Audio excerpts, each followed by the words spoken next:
travel is the biggest piece of it. I don't take any pictures here. It's too pretty, too organized, too, nice. But I pick different places to go based on what I think I would want to photograph. So Cuba had been on my list for a long time, and this year I got to go to Cuba for the first time.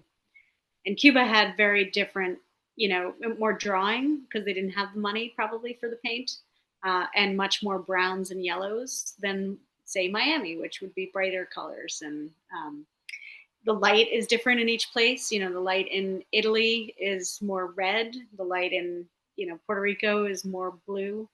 Um, the light in New York is more black and white.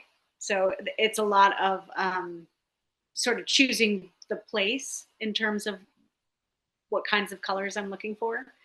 And then I just walk. I usually try to find murals or art areas or the most, I guess you would say, uh, unpretty places to go.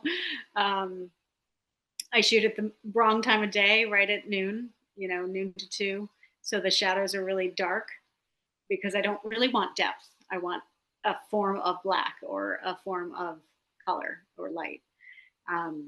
I do get a lot of I do get a lot of times people ask me if I'm with the city department or checking the building for something, and I've gotten harassed from restaurant owners because they think that I'm taking pictures of flaws because I'm down the back side of their restaurant or looking at the crack of something. And so I started to just show them the photographs because then they just walk away like whatever, crazy lady. But I do have a lot of times where, especially with the Rolleiflex, when you were looking down instead of out, um, people would say, what is she taking a picture of? That would happen a lot because it's not anything pretty. It's not anything that anybody would ever want to see. But and most people just walk past everything that I'm looking at. So it is kind of fun to walk with me. Sometimes like Gigi will go with me on trips and we'll um, be in really bad parts of Mexico. And she's like, come on, mom, come over here. There's going to be something else, and there's like drug vials and things on the ground, and it's just not where we should be. But that's how I find the pictures. And then when I come home, I kind of assess everything and take out very few of the ones that I took, and then print them on different sizes based on the image and what I think would work, between 16 by 16 and 22 by 22. But I like 20 by 20, again, a nice even number, nice and honest.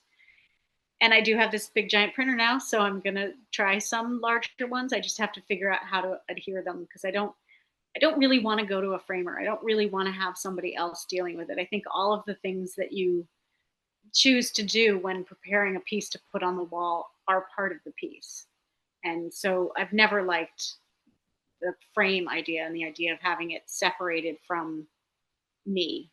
For a while I did things on aluminum and I really didn't like that because I liked the finished product. It was pretty, but I didn't do anything. I just sent them a picture online and they sent me back an image. But I just sold one to somebody that wanted it for their bathroom, and you really can't have the canvas just sitting there. So we did it on aluminum. So sometimes sometimes it also speaks better to aluminum.